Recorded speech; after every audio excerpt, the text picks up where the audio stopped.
Welcome to Arcane Station. I'm your host, Mike Porter. Tonight we are going to be looking into the concept of mimics.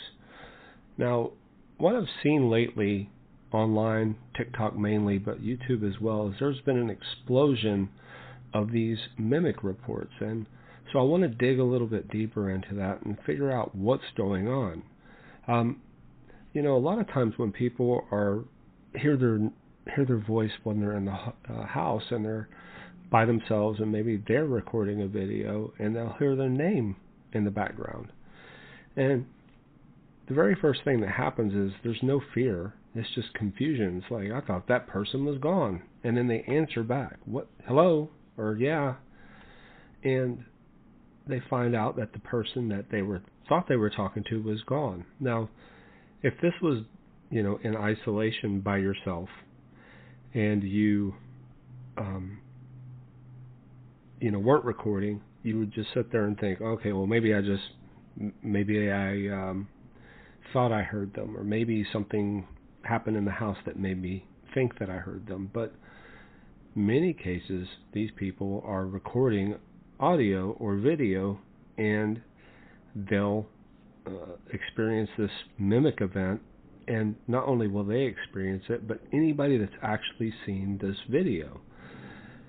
And so what's really interesting to me about this is that this has been escalating, and obviously the more people that are posting content online, and I think that's escalated rapidly after the pandemic issues where everyone was forced to stay home. I think a lot of people moved into a space where they were more online because they couldn't interact with people in the same way. And therefore, and then also many people just started working from home rather than going out and working in offices. And the isolation of being inside your house is pretty scary sometimes when you're alone and it's late at night, and you have all the lights out except for the screen that you're looking into, providing on the only light. And then you hear someone knock at the door or say your name. That's going to be absolutely terrifying in that situation, especially if you live alone. So, like I said, what I want to do, I apologize if there's a jet going over. What I want to do is just sort of think through, like, what is going on with this. I think the mimic phenomena, is part of the cultural zeitgeist that's happening right now. And what I mean by that is that the paranormal is being looked at more and more by more people, where previously it was, looked down upon or frowned upon. But I feel like we're going through another 18th, 19th century spiritualism revolution where, people were more apt to think about spirits and ghosts and poltergeists and have seances and things like that. So I think, that early spiritualism movement sort of feels like it's coming back. I also feel like there's a lot of people that are dealing more with esoteric knowledge and occultism than ever before, and I feel like that's another thing that's happening. So we're also seeing a lot of UFO reports even trending more frequently than it did, say, since the 70s. It's been a gap from the 70s up until today where we have more and more UFO reports, or even the government is providing disclosure for these UFOs, right? So another thing that's happening quite a bit is a lot of people are talking about shadow people or shadow men that they're seeing. And again, this is a rise in that spiritualism.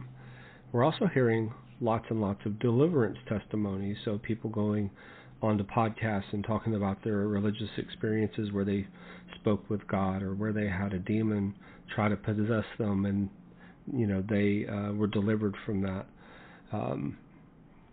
You also hear a lot of people talking about near-death experiences when they went to hell or heaven and why they came back. And cryptid sightings are rising, loads and loads of Bigfoot, but also dogmen and pale crawlers and things of that nature. So it just feels like the world is expanding spiritually. And so I wonder if there's some rational explanations for this shift, because everyone now carries a recording device, and any anomaly can be captured instantly. So, and then the other thing that's really interesting is that distribution of that data or that information. No one's gatekeeping that anymore. Previously, prior to the internet boom and everyone having easy access to cameras, there was a lot of barriers to entry of putting all your information out there. And now I think it's quite a bit democratized, so you can really easily put your information out into the space and let people interact with it. That's what I'm doing. And so, the thing is that maybe so many people are having this rare thing happen to them, it starts to feel commonplace, and more people who have had these really odd experiences feel more empowered to talk about those experiences. And so that's what I think is happening. Just as a baseline, I think there's more people having experiences because they see other people's experiences and feel like maybe that happened to them. And previously they may have just written it off as, I imagine that, I'm crazy, that didn't happen. I think because there's more people that are saying this happened to me, that there's more and more people that are saying, yeah, it happened to me as well. So psychology, I think, plays a role in part of that. We're living in this world of heightened anxiety, and I'm not going to go into politics because I disagree with anybody trying to tell other people how to live their lives, and I don't want to do that. But there is this heightened awareness of politics and how people are just really upset with each other around this, and that creates a lot of tension. There's also all of the world events that are taking place and lots of, struggles in other places, and that takes a toll on people's psychology. And then there's also all of this stuff around the Epstein files, and again, that takes a toll on us psychologically. What part of that is true? Are we living in a society that's treating children in the way that's been discussed? So if all of that's true, then we're living in this really weird world of spiritual debauchery is what it feels like. And so there's lots of hate, lots of anxiety, lots of fear, and I think that heightens spiritual awareness and psychological awareness, but also paranormal awareness. I think when your senses are heightened due to repeated stress, I feel like those things become more evident to you. And people's attention span is sort of fragmented by constant stimulation. So the lack of social cohesion's, weakened, and it's had a weakening effect of communities. You used to go out and ride around and know your neighbors, and you would interact with them in a way that most people don't do currently. And so I feel like just living in this pressure cooker, I would say, of anxiety is causing some of these psychological elements of the mimic to transpire. But, I think you don't want to just dismiss people's experiences outright, and I've talked about that many times on here, but I think there's something to be said for your nervous system being strange, and therefore your perception becomes more sensitive. Under these certain conditions, your brain can misinterpret ambiguous sounds as speech. So I think that explanation deserves some consideration. I'm not saying that these people did not see what they saw or heard what they heard, but what I am saying is that it's a possibility that your brain is not helping you in that process. I used to have a speech or a lecture for my students that I talked about how your brain hates you and how it fills in gaps and it creates things that don't happen. And one of the best ways to demonstrate that, we had life drawing models, and one was a ballerina, and she was perfectly proportioned, but had like really massive calves that were, really massive ankles that were almost as wide as her calves. And then we had a bodybuilder whose calves were disproportionate. They were very small compared to the rest of his body. And so I would ask the students to draw those things, and when they would draw them, invariably they would draw tiny ankles on the ballerina and bigger calves on this bodybuilder. But then I would ask them to look more closely at their models and see how they've misinterpreted what they thought was there. They made up something that should have been there but wasn't. And I think that happens many times when we're stressed or just in life in general. Our brain is a highly efficient processor of information, and it discards a lot of stuff that it doesn't need, and makes assumptions about a lot of things. And so I think when you hear an unusual sound or see something unusual out of the corner of your eye, your brain tries to interpret that as human or something that could either be a threat or a safe thing.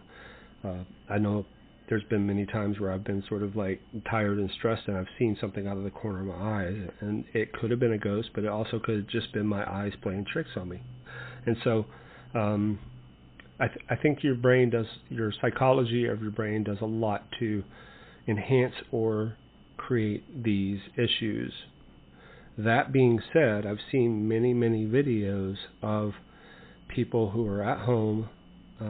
They have a mimic say something, and they'll be on the phone with the person that is actually talking outside of their door.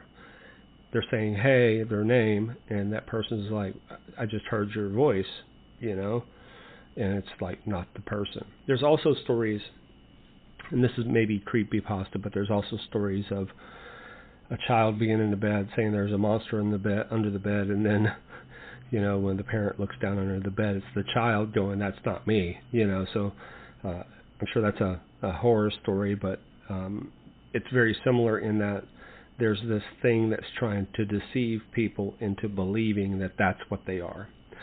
So what I want to do is think about, possible explanations of these. And, I've talked about how your brain tries to deceive you, and I've talked about how sounds in unfamiliar places like the forest or babbling brooks and things like that, which is why they call them babbling brooks, is many times it sounds like voices. That's called an audio pareidolia, and what that means is that your brain is taking in an audio input, and it's creating an association with something that you understand, right? So if you have a clank sound or some sort of bang in the house, that could also sound like somebody's voice or somebody's name or talking. And I've seen plenty of ghost shows where they're screaming little girls' voices, so I know that there's also other things out there that could possibly be mimicking a voice. But I just want to say that audio pareidolia is a thing, like damp caves with trickling water and a little stream running through it and a massive amount of reverb or echo sounds like people talking, and I've seen plenty of videos of that. So that's the one thing. I think we need to evaluate psychological and environmental factors. I've already talked about environmental factors many times on this podcast, so I'm not going to rehash that. But there could be things that are distorting what you're hearing in a way that makes you think that you're hearing a person. Now, there's also different brain functions or anomalies. There's a concept of this thing called the exploding brain, and basically what it is you're sleeping and you hear a massive explosion, which awakens you and makes you think that something blew up. That's a neurological thing that takes place.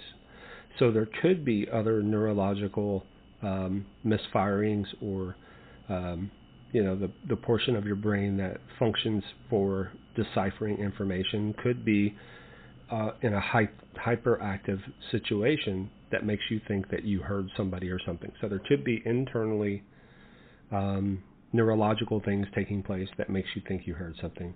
There could be externally pareidolia or other elements within the house that makes you think you heard someone say something. Pardon me. And so I do think that when you hear something, you should take a look at or think about what's the possibility that I'm just tired, emotionally worn out, and having issues with, like maybe medication or alcohol or something like that. There could be external forces that are causing you to think that this thing is taking place. Now, the other thing I want to talk about is that spiritually, there's a lot of information about deception and deceivers. And so I'm going to read some stuff here. So when the scripture addresses spiritual opposition, it rarely does so through spectacle alone. The dominant theme is not horror, but distortion, not brute force, but persuasion, not open confrontation, but subtle reframing. And the first recorded spiritual encounter in the biblical narrative sets a pattern. In Genesis 3, the serpent does not overwhelm Eve, it speaks. It asks a question. Did God really say you must not eat from any tree in the garden? So it wasn't an intimidation move. It was like just trying to be deceptive, trying to be, hey, I can't believe that guy said that you couldn't eat anything from this garden. Clearly it's okay, right? So the deception brings doubt, and that causes Eve to eat the apple and share it with Adam. So that detail is really interesting because it's a relational tactic. The voice enters into a conversation. It leverages familiarity and proximity. So, and what it does is it creates a destabilization of your peace, I guess, is what I would say. Like if you're sitting at home, you're on the computer, you hear somebody's voice, and you're like, hello, and nobody answers, and then something starts banging on your bedroom door and saying the name again, that's going to disturb your peace, but it's also a deception because it's trying to get you to interact with it in a way that could be, I don't know that there's anything beyond the door. It's just making noises and causing deception, which causes fear. So I think when I talk about spiritual, I'm talking about two different things. There could be biblical spirituality, and there could be elemental, demonic, trickster spirituality. So I think I'm just going to go through a few of the Bible verses or a few of the things that's talked about in the Bible, and hopefully that will sort of give you more information. Paul warns the Corinthian church without striking language, and it says, and no wonder, for Satan himself masquerades as an angel of light, and that's 2 Corinthians 11:14. So the warning's not that Satan's this beast, evil presence. It's like this untrustworthy, luminous creature that's going to guide you in a way that you shouldn't be, that you shouldn't go, and it's through seduction and deception, right? In 1 Kings 22nd, the prophet Micaiah recounts a vision in which the spirit volunteers to become a lying spirit in the mouth of all his prophets. So other passages warn against what are translated as familiar spirits. The Hebrew term carries layers of meaning, but historically it's been associated with mediums and spirits that are presented themselves as known entities. So they could be a spirit guide that is, or posing as a spirit guide that is deceiving you. It could be, many ghost hunters talk about when they hear little children, that instantly sets them on edge because they feel like that's a deception, that there is some spirit that's trying to deceive them into them thinking that this is a child that they're supposed to interact with. So there is lots of information about people who are concerned with the deception portion of spirituality. Now, none of the biblical texts actually talk about calling this thing a mimic, but it does provide this idea of deception spiritually, right? So like I said, there's no it doesn't say that, in the Bible it doesn't say, hey, there's this mimic that's going to talk to you and try to get you to open the door so it can feed off of your fear. It's none of that. But what it does say is that there's the way that you are going to be deceived, or the way that you're going to fall or have some sort of fearful experiences is through the deception that you're receiving from whatever spirit it is that's trying to get you.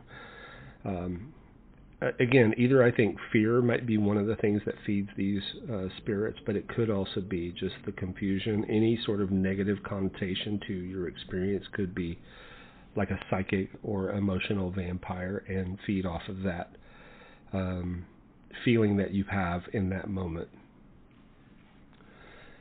So the other thing I want to say is that long before there was any sort of digital media about mimics and people having those issues, there's plenty of folklore around things, prior to even, I would say, the modern era.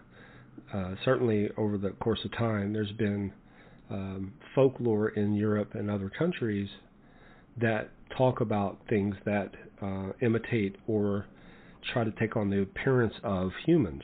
So in parts of Europe, folklore spoke of the doppelganger, a double of a living person whose appearance signaled disruption or misfortune. The figure's not always violent. Its presence was unsettling precisely because it mimicked the known. And then there's various wilderness traditions across different regions that warned of voices in the forest that lured travelers off established paths. And I think that's one of those, could be the will-o'-the-wisp. Not only was it like this light that would guide you, it would also sing to you or say something to you that would cause you to actually follow that.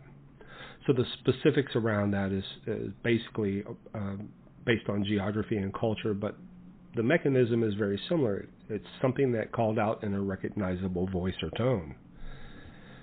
There's household spirit traditions in several cultures, included reports of sounds mimicking daily activity, and these are mostly talked about in the stone tape theory, where there was a residual haunting and people would hear the footsteps, hear familiar voices, movement without any visible source. So is that a spirit, or is that like the crystalline structure of the rocks retaining information and therefore repeating it when there's some sort of EMF or electromagnetic interference, and your body emits electromagnetic frequency in very small doses, but perhaps that's enough for the crystalline structures to actually repeat back what they have heard over time. There's also Native American spirits that are mimics that, and even, you hear talk about the skinwalkers are able to mimic people and look like people. So, but they're also able to mimic animals and other things. So there's plenty of cultural references for mimics. So it could actually even be alien in its appearance, or an alien trying to express in a way that sounds familiar to you, or it could be a spirit that's trying to like comfort you by saying something that is something that you understand and know that voice of, to try to keep you from being fearful. So, which is ironic because most of the time those types of interactions are very fearful for the people that are having them.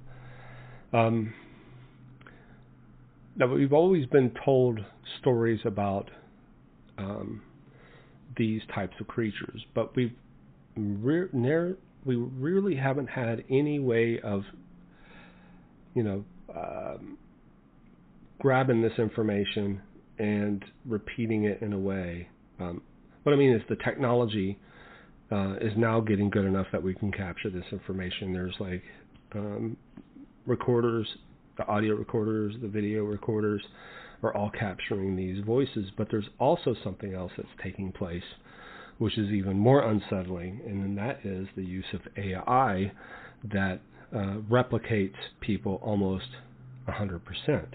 And so we find that this technology is replicating these voices and faces with such accuracy that it becomes difficult to believe things that you see and hear anymore. I was planning on doing an entire episode just on AI and how it's changed the requirement for evidence, and I may still do that. But if you think about, I just watched a video of Joe Rogan and Keanu Reeves fighting inside of Joe Rogan's podcast studio, and it freaked Joe Rogan out because they showed it to him, and it's pretty. The movements are really odd as an artist and a people watcher. I often look at stuff in the movies and go, that's really bad animation, or and so you can see jerky movements that don't make sense inside of these chaotic videos, and there's plenty of them. Like there's videos of bears crashing through a bathroom with a guy sitting on the toilet, and the deer jumps in, and they are all like tumbling around in the bathroom. It just makes no sense for a variety of reasons. The first of which is a camera pointed right at a person sitting on the toilet, but the deer crashing through the window, and then the bear following afterwards, and then they all wrestling on the bottom on the ground makes zero sense, right? And so when you look at these chaotic videos, they're replicating imperfectly, they're replicating life. And so you can have voice changers that makes it sound like anybody, and then also you have people that are good at imitation that are able to also replicate somebody's voices. So there's plenty of things out there in the world that could be causing this mimic type response. And so I find it difficult. I'm obviously not going to dismiss anybody's reports, but I find it difficult to understand what's happening without, like maybe there needs to be some sort of study that's taking place. And what happens in science, which is frustrating, is that they wouldn't look at this and go, oh yeah, we need to study this. That's like fringe stuff that they don't really care about typically.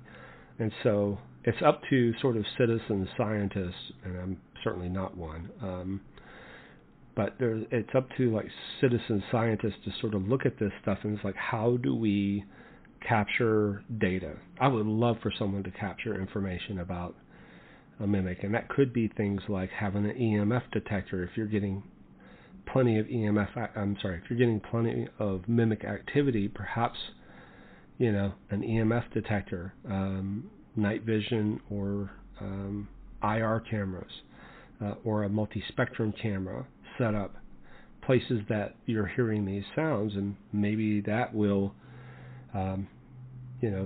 be a good start of like trying to capture what's actually happening in that moment. Temperature variations, if it's a spirit, there should be some sort of temperature variation that's taking place, possibly, but certainly electromagnetic fields would change. I think there's a way for us to go forward and try to solve this, at least if it's a spirit, paranormal versus environmental, or some sort of pareidolia that's taking place. I think there's a way to do that. So any serious investigation into the mimic phenomenon must be with intellectual honesty. So it means resisting two opposite sides. One is reflexive belief, and the other is reflexive dismissal. And I think science, I've talked about this before, but I think science is very reflective dismissal. They'll be like, reflexive dismissal. It's like, oh, that's garbage. I'm not even going to listen to it. Hey, I had a ghost experience. No, you didn't. I'm not even going to talk to you. I had a Bigfoot experience. No, you didn't. I'm not even going to talk to you. And I think that's the wrong approach for anybody that has curiosity, and scientists certainly are meant to be curious. It would be more ideal to go, okay, you said you had this experience. Let's figure out why you had that experience. And then along the way, if you prove that they did not have that experience, or that experience could be defined in this way, that also helps the person that you've talked to, as opposed to just being dismissive and telling someone that they're lying. It would allow you to say, hey, this is really interesting. These things were true, and this thing, which is what you thought, is slightly different from the perspective that you should have had at that time. So let's like educate you in a way that's going to allow you to understand your experiences. And I think the same could be said for these mimics. There needs to be some sort of testing, and the problem with the paranormal is that it's so difficult to define what is happening that may be impossible, but at least there's a means of trying to identify and build information on. So,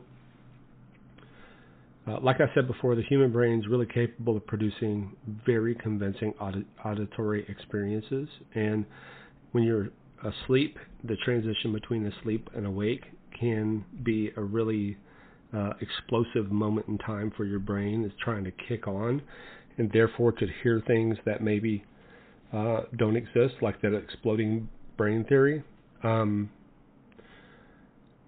If you're out in the woods and you're hearing stuff like that, and you're completely awake, that could be animals. So certain animals have sounds that sound very voice-like. Mountain lions scream like women, or they chirp like birds. There could be, if you're into the Bigfoot thing, there's a lot of information about baby crying sounds. It could be foxes. It could be bobcats. There's loads of animals that make odd sounds while you're moving through their environment. So those are one of those things that you have to kind of think through, like, what else could this be? I'm going to go research what these things sound like and see if it matches anything I heard.